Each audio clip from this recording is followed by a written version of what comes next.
Hey guys, Spacey here. Welcome to the Koura's podcast, Filmmaking Actually. Before we jump into this episode, part 2 of the full Names on the Wall panel with the key cast and crew, I want to give a quick heads up regarding the sound quality. We were all recorded remotely, and that comes with some technical hurdles, so we appreciate your understanding on that front, so enjoy.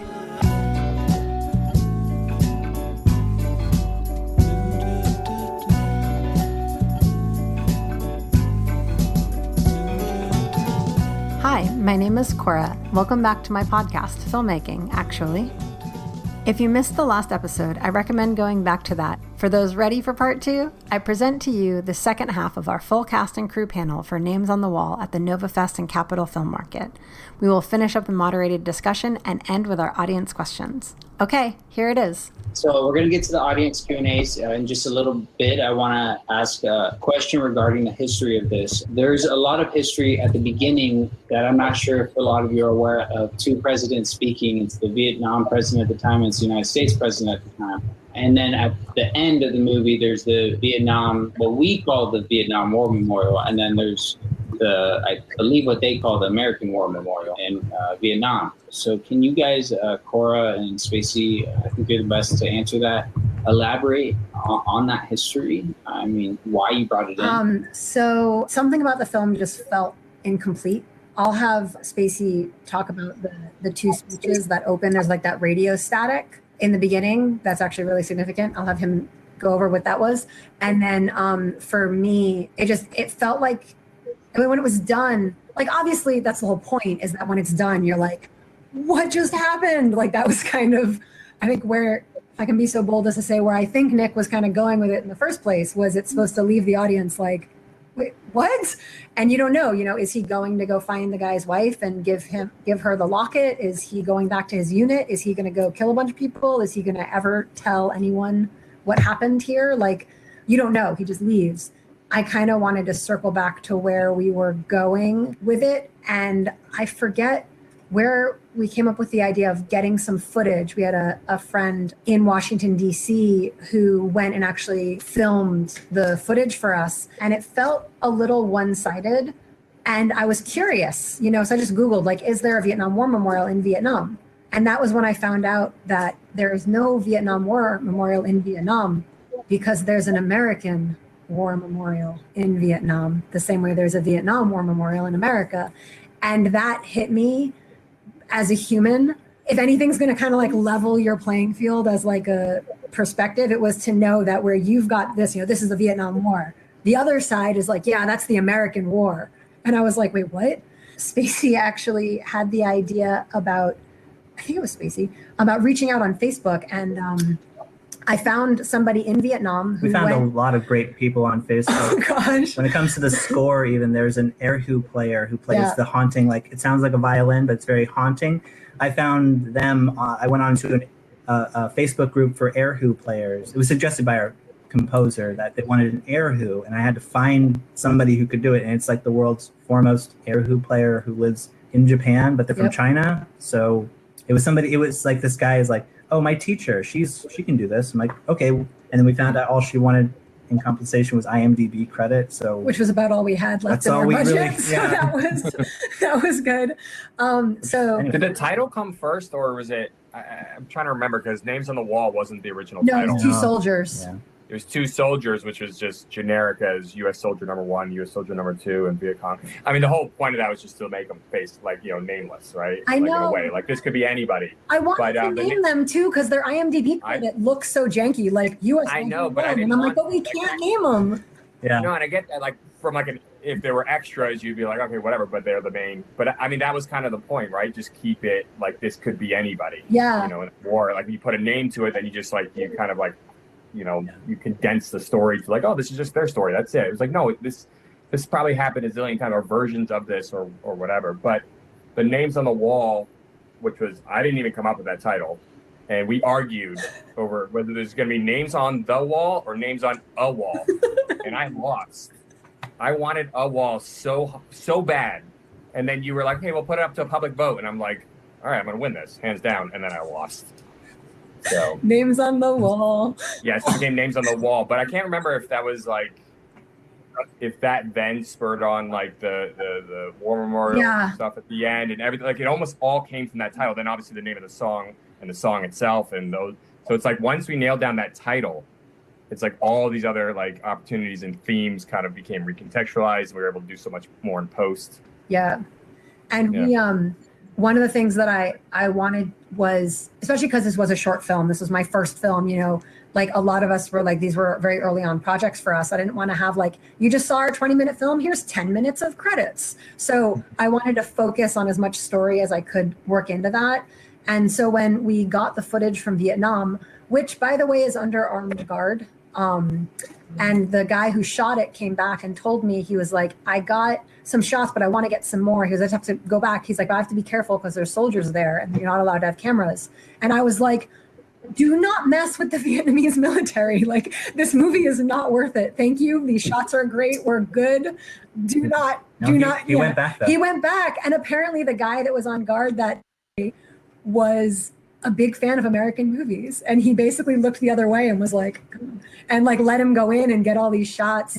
And the thing that struck me the most when I was editing like that part is when you go to the American one, it's full of people. It's full of people touching the wall, leaving flowers, bowing their head, all of this stuff.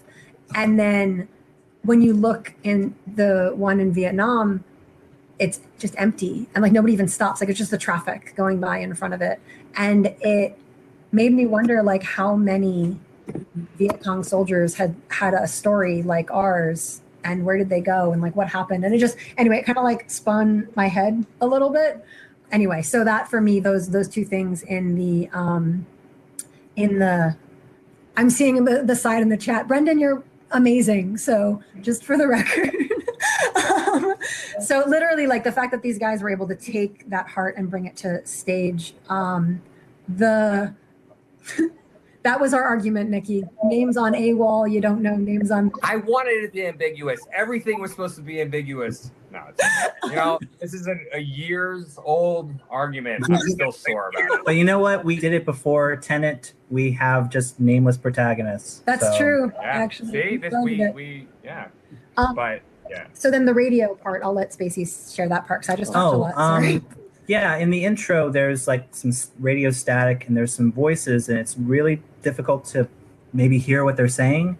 From a sound design choice, Koura was like she wanted to kind of key up the eeriness or confusion of the, you know, sort of a catastrophic sound of colliding worlds. Yeah, when worlds collide in a world. But I have the text here of what is actually being said. One is from Ho Chi Minh, who was the prime minister of Vietnam. And this was from 1945. He was quoting a very famous document. All men are created, this is a translation from Vietnamese. All men are created equal. They are endowed by their creator with certain inalienable rights. Among these are life, liberty, and pursuit of happiness. And then so who's saying this? He's saying it in Vietnamese. And then this is a quote from a speech by Richard Nixon, President Richard Nixon. That guy. Go on. I'm just, Let us be united for peace. Let us also be united against defeat, because let us understand, North Vietnam cannot defeat or humiliate the United States. Only Americans can do that. So, and that to me, there's no editorial spin on this from me, just though that's what was being said. I love that he had those two quotes, because the fact that the American president was saying like only Americans can defeat Americans, and then the prime minister of Vietnam was quoting the very foundation of America in Vietnamese.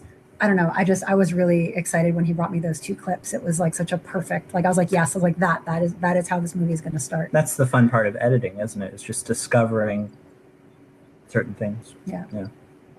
That was a long answer. We've got some good audience questions. I got one more tiny thing. Before we jump there, what's the future of Space Dream Productions? No. Do you have anything to look forward to? Space Dream Productions. Thank you. Space Dream Productions is really excited to be working on a couple of really awesome projects right now. We have our first entirely independently owned feature film, which is called Catching the Light, which we were able to safely shoot during COVID last year in September 2020. That is currently in post, and we're really excited to be sharing that with everybody soon. And we're working on, we had another feature called Comic Relief, which we were so excited about, and it was gearing up, and we have a fiscal sponsorship from the Utah Film Center, and we were all about to go. And then the world shut down, and we actually have that budget back with our line producer being restructured to include all of the COVID safety elements and all of the union requirements to move forward with that, because it's a little bit of a larger project than Catching the Light was. And then we have some other things that are even more in the works that I can't mention yet. But those are our kind of two biggest, is Catching the Light and Comic Relief, and you can follow both of them on social media. Awesome. Let's jump into the audience. I think they're going to be excited for some of these questions. First one, I'm going to just kind of pick them as I see them. How did you approach shooting a film set in a vintage era while using modern digital technology and still keeping the look you wanted while taking advantage of modern tools? So I'm just an amazing production designer. No, I'm kidding.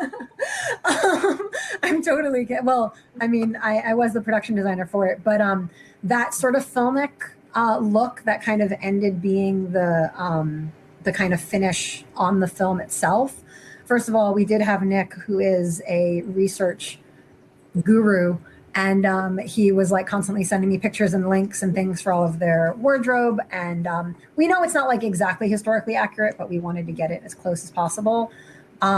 We wanted things to be nitty and gritty and real, so we tried to make that as authentic as possible. We tied their boots to the back of the Rangers truck that drove it around the park. The guys were like, we beat up everything. We beat up everything. Like the water canteens, everything. We just were like smashing on the ground. We have to mention Park Ranger Larry. Oh yeah, Ranger Larry was amazing. And then I have to admit, I tell this story all the time. Brendan, I don't know if you remember, but I walked up to you and I said, okay, so I would love for you to be like actually dirty. Are you comfortable just like straight rolling in the mud? And you were like, sure. And you literally laid down in a mud pile and just started rolling back and forth going, I love my job. I'm so glad I don't work a 9 to 5. I'm so glad I don't work at an office. This is amazing. I'm living the dream, as you were literally like rolling in the mud. And I like had so much respect for your dedication when you did that. I don't know if you remember doing that. Of course. Yeah, you got to be in it to win it. I remember rolling around in the mud for like 30 seconds while everybody's laughing at me. I'm like, hey, this is what you got to do.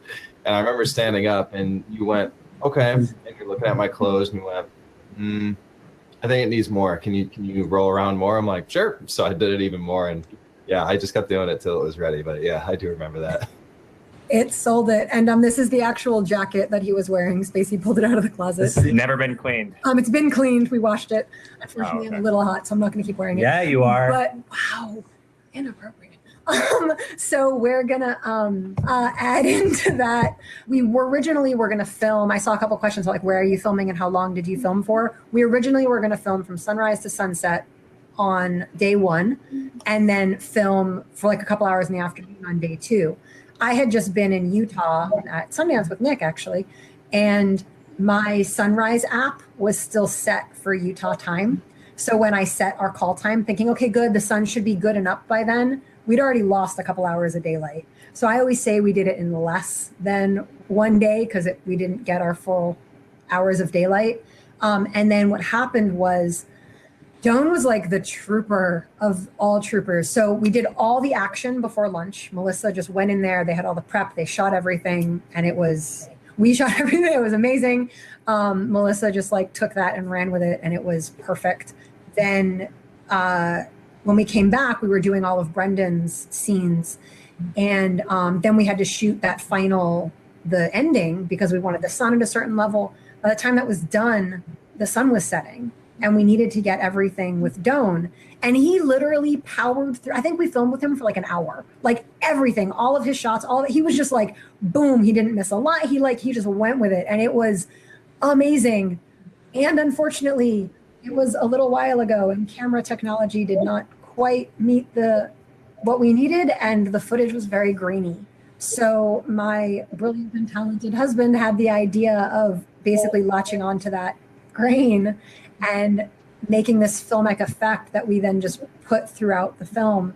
And it was one of these like happy accidents where something went wrong and we could have just been like, oh, this looks bad. Or we could have tried to fight it, or we could have like tried to grade it in a way that didn't make it look.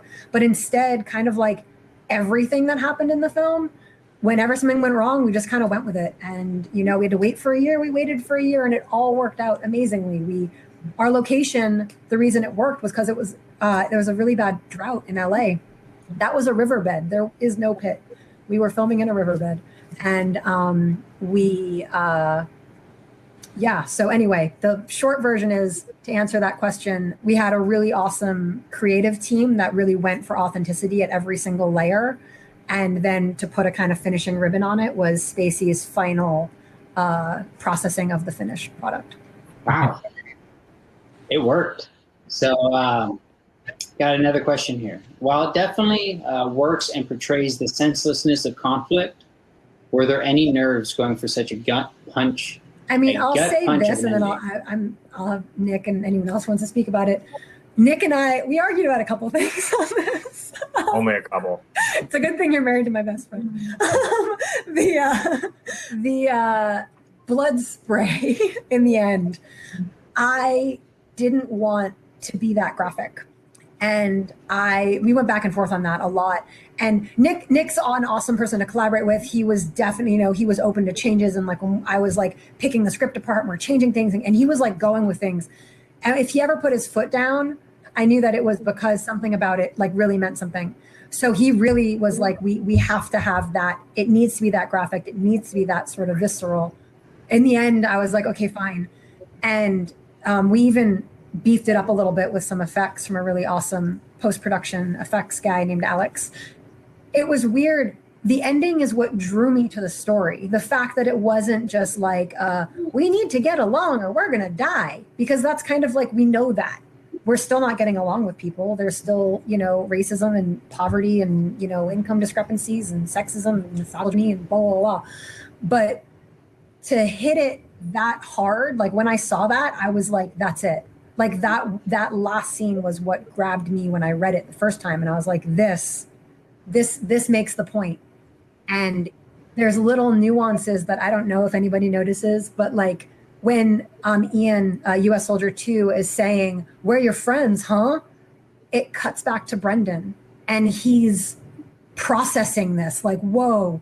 And Brendan looks down and you see that Doan's finger wasn't on the trigger. So when Doan had the gun up, he grabbed it out of reflex, but even with all of his training, he wasn't going to shoot.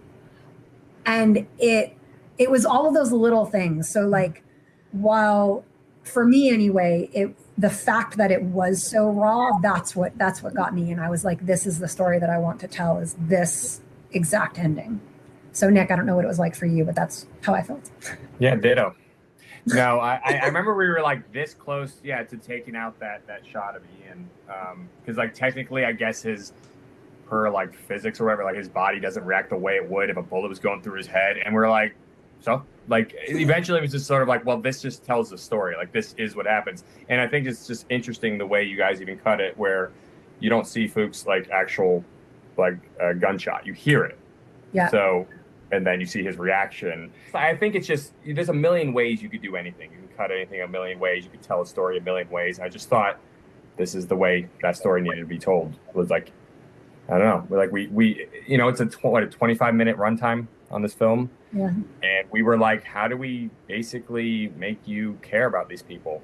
You know, that you're going to know for maybe 20 minutes of that runtime. Like you have to, and I think Brennan and Fook, they were really the ones that, I think, you know, it was on the page, but whatever, right? Like they brought it to life. It's only like a 12 or 15 page script though, isn't it? Yeah, it was the original one was 12 pages, and I think at the end we had like 15 pages or something like that. Yeah. But no, I mean they just brought it to life, you know. And Ian, you know, he was amazing because he's on it for like 20 seconds, if that. And you get every. I mean, in a short film, you have, you know, limited real estate, and so you have to be able to kind of, you know, get the point across quickly, but you want it to feel organic and not feel like this forced shoehorned in, you know, chemistry or whatever, and they nailed it. Like, I think the actors just all killed it. So I agree. Yeah. Well, that kind of leads on to another audience question. And Nick, I'd love to hear it from you. What really made Fuke and Brendan stand out in their audition? Is there something? I wasn't even involved in, you know, beyond, because those were all done in LA. I don't go to LA.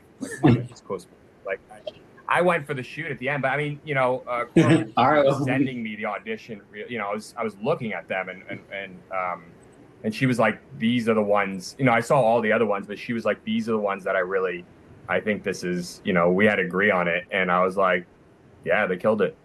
You know, and but then I met them, I guess, the day before the shoot, right? Because we went out there like the day before we blocked everything, and you know, I went and had to get the last bit of costumes and guns and the kind of jewelry. You know, didn't show up. You know, that locket, it was supposed to be a whole other thing. It's written differently in the script. I don't even remember exactly, but it's written differently, and the thing never arrived. And so, you know, you guys are shooting, and I'm driving around LA trying to find a place to get anything that actually looks good enough for the scene. And I go to this, I don't know if it was a Zales or somewhere, and I bought a, you know, $500 locket, and I was like, "Can I please return this tomorrow? I need this for like 2 minutes." And they were like, "I mean, yeah, just don't mess it up." And I'm like, "All right, cool." So I brought it back and I handed it to Fuku, and I was like, "Please, this is on my American Express. This is not budgeted for. Just be careful." And he's like you can see he was like, the pressure. He's like, "I don't want this pressure. Can we just like, you know, cut this?" But I think we you know, have a took picture care of of that it. moment actually in the behind the scenes where you're leaning forward and Doan is just like, He's like, I don't want that. I stared through his soul and I was like, "I have to return this tomorrow. Please don't do this to me." And you know, somehow it didn't even end up getting dirty, even though like they're covered in filth. This is like towards the end of the day, and yeah, I was able to return it the next day. So Yay. I don't know what that had to do with anything, but yeah. So I met you guys the day before, and you know, I don't know. You guys had put in so much prep with Melissa and stunts, and you know, we went to the gym where you guys were doing that. And I was like, "God, they're putting in work." Like, you guys were just like on it, and you were, you know, very open and collaborative, and just good guys, you know. And I think that's first and foremost, you know, just kind of, I think it came through on the film because basically those two characters are good people.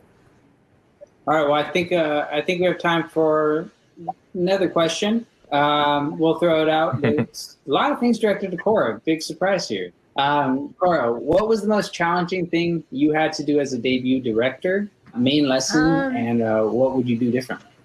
I always joke around when my friends are coming to panels, and I'm like, don't ask like what the hardest thing was, because it's such, you know, when I was picking the script, when I was casting the actors, when I was, you know, designing it, wandering around Malibu Creek State Park by myself, Snapchatting the guy that I was dating, or I don't think we were even dating yet. I had a crush on him, showing him pictures. I think we were dating. We at were the time. dating with him. Yeah, okay. I think we were.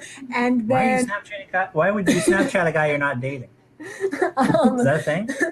And then I don't use Snapchat anymore, so I don't know. Like probably the hardest part as a filmmaker ever is just not giving up. Every step of the way, I had the opportunity to not do it and be totally justified to quit. Like, nobody would be against you. If you gave up, everybody would understand. And for some of it never even crossed my mind. Like, looking back, I'm like, why did I put up with, like, what was wrong with me? But like, I mean, we had everything from like, okay, how do you get the budget for a story like this? How do you find the actors? You know, we went on LA casting, and I won the lottery when these two guys showed up. I happened to know Melissa from another project. Obviously, I knew Nick and I knew Mary. Everybody else on set, I'd never really actually worked with before. Cameron, I'd been in one of his films, and obviously I knew Spacey. But can we give props to Kyle Jacobson? I was just about to say, Kyle Jacobson. That was the first time I ever worked with him, and I have called him for every single project. And if anybody ever needs sound.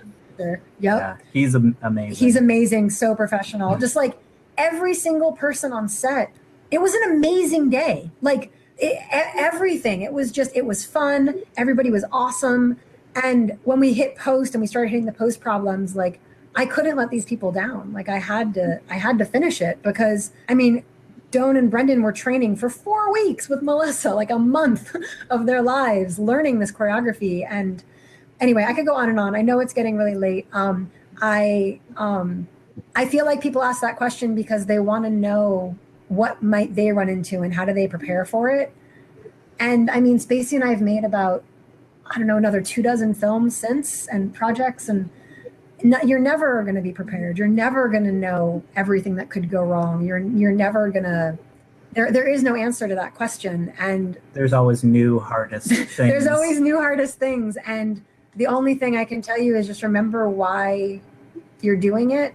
And I know that sounds so like la la la, no. But that's kind of how I am. And I think if something really matters, the world and the universe is not just going to bend to your will. It's going to stand up and fight you back. And if you're not willing to fight it and keep going, there's always going to be something that's your greatest challenge. And I once read a quote in like a random magazine, and it was an actress, and she said that every time you do something you've never done before, now you're someone who can do that thing. And that really struck with me because it meant that it's true. The only difference between someone who does something and who's like, oh, I've done that, and someone who hasn't is they've done it. So I can't stress that enough. Just go into it with that attitude of I've never done this before. And after I do it, I'll have done it. And that's it. So yeah, I don't know. I hope that answers the question. I read a quote recently. It says, Spacey is one of my favorite people. That is all. I did realize, though, I just want to make sure before we wrap up, we didn't get Stevie's answer to the question about her first moment on the set. And I wanted to make sure we had that opportunity for everybody to answer the question. Or on the project, I guess. I was on set, but it's interesting because thinking about how it influences a person just watching it. When you're transcribing, you're fighting for accessibility. It's not just about translating the words and making sure the words are on the screen. It's making sure the sounds make sense. So like, how when you make a film, sound is such a big inclusion in the film itself. It's such a big part of it. It can change the whole story. So when you're matching something like that and providing for people who don't have sound, you have to be able to match what they see with what you hear so that the feeling is the same. So from every footstep to every heartbeat to every beat of the fight, everything has to make sense and really blend really well. And so I have to sit and watch it over and over and over and over. And I don't see it as it's being produced. So I don't see that. I kind of see more of the end or the close to the end result. And so having that experience, it's like I cry for like 3 days because I'm watching it constantly and watching every second and every blink and every move so that everything is perfectly matched up so that the accessibility for those who can't hear it are still able to get the same feelings, because it's not just accessibility, but it's about equity. It has to get the same feeling across. Otherwise, you're missing a whole giant audience of people. So it's really important. So it's just really, there was so much in this film that just got me, because I've transcribed things before, and it's a job, and I'm like, oh, that was a really good part. Oh, I really like how it worked out. I've never sat and just cried for several days while trying to put it together and make sure it was perfect. I worked really hard on this to really try to make sure it was a really big fit, because it was such a good performance from Brendan and from Dawn and from really just everyone involved in this. You could see the importance that this film really has for everyone and how much they put into it. So it was really just a great experience for me, even though it was later on for me than everybody else. That's amazing. Thank you for your work on the project. So much goes into that. So I know I've held a lot of you guys for a long time. I'm going to give it up to the panel again. If there's any last comments that you guys want to say, any last thanks, now's the time, or forever hold your peace. Forever hold our peace. Last festival, last panel. That's you. Oh yeah. And it's our first panel with everybody. We've never had a panel with everybody. Ever. No, now it's going to live on Prime Video, and that's it, right? Yep. Oh, that's right. I should say that. Yeah. So you can tell all your friends if you love this movie. It is on Amazon Prime, even though Amazon said that they were shutting down their indie films. They weren't taking shorts. They weren't going to do it. Names on the Wall. Like unsolicited submissions, they were stopping, but they accepted Names on the Wall. So you can go. We made them an offer they couldn't refuse. A really good short film. Congratulations, guys. You know, I do want to bring up Robert Redhead. I'm not sure if he's still in here right now, but he did make a comment earlier. I don't know if you guys saw that. Yeah. I'm gonna read that to you guys if you didn't see it. He said, "I had my brother's friends lost in that war, and some from high school before me. They were Huey pilots. I had my draft ticket to go, but it was just over before I was to go. Thank you so much for this film. I hope you can have a follow-up on this film." And that's so powerful, isn't it? You know, when you make a film about any war, really, but in this one in particular, the Vietnam War, there's people that had real experiences, and it hits them so much. And the fact that Robert's saying, "Thank you so much for this film," and anybody else, you know, Koura, I'm sure you've heard multiple times, you know, "Thank you for this film. Thank you. This is, I was in the Vietnam War. I was there," you know, and, you know, just as an actor, like just tapping into that mindset of being in the Vietnam War was so incredibly terrifying. I remember playing gunshots and bombs going off, and just sounds of war, and how heightened your senses get, but your adrenaline that's released, all these soldiers that are out there, the adrenaline that's released only lasts so long, and then you have to keep on going. You have to stay at that level. So the fact that we made something like Robert's saying thank you for makes it all worth it for me. So, you know, Koura, Nick, Joan, Melissa, everybody, Mary, everybody, like, we did good. Yeah, we caught lightning in a bottle, guys. You guys have rated amazing. Unbelievable. My favorite is the audience. I mean, knowing that, like, it's one thing for us to be like, yeah, we love our movie because we made it. Knowing what it means to other people is what means the most to me, and knowing that it communicates to people and that it means something to them, and that it hopefully, at the end of the day, I hope it makes them stop and think about the way they look at other people and the assumptions they make about them. And it may be a Vietnam War film, but like it says in all of our press and everything, it's meant to be a story of humanity, and it's meant to kind of make us stop and maybe question the assumptions that we have and some of the preconceived notions or the things we're told to think about other people, as opposed to learning the humanity between us all. Yeah, my soapbox. No, my dad was well said. Yeah, my dad was able to see it. He passed away a couple of years ago, but he was able to see it, and he actually compared it to there's a science fiction movie called Enemy Mine, and they go to like Mars, you know, some foreign planet, and it's all about an Earthling who can't communicate with like a Martian or something. You know, it was cool to have my dad like give his input, and my dad served during the Korean conflict, so. It kind of meant a lot to me to have my dad say he liked something that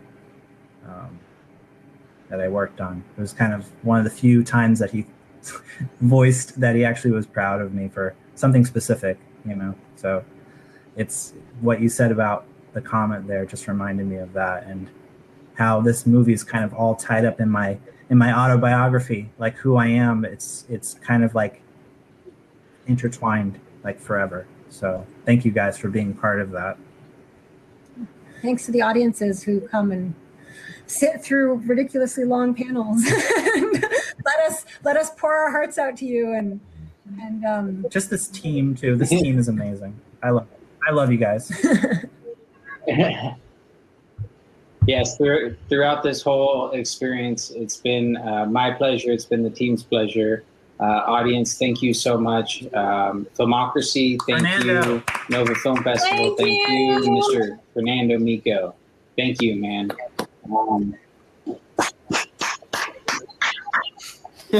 So I hope everybody gets home safe. Do not drink and drive. Make sure that if you want to make sure you guys enjoy the rest of your evening. All right. As well. Thank you guys. Can we drink and log off? You can drink and log off and then drink. to the festival room. Okay. Can I take a photo? Can I take a screen grab of everybody? This was recorded. Log off and drink.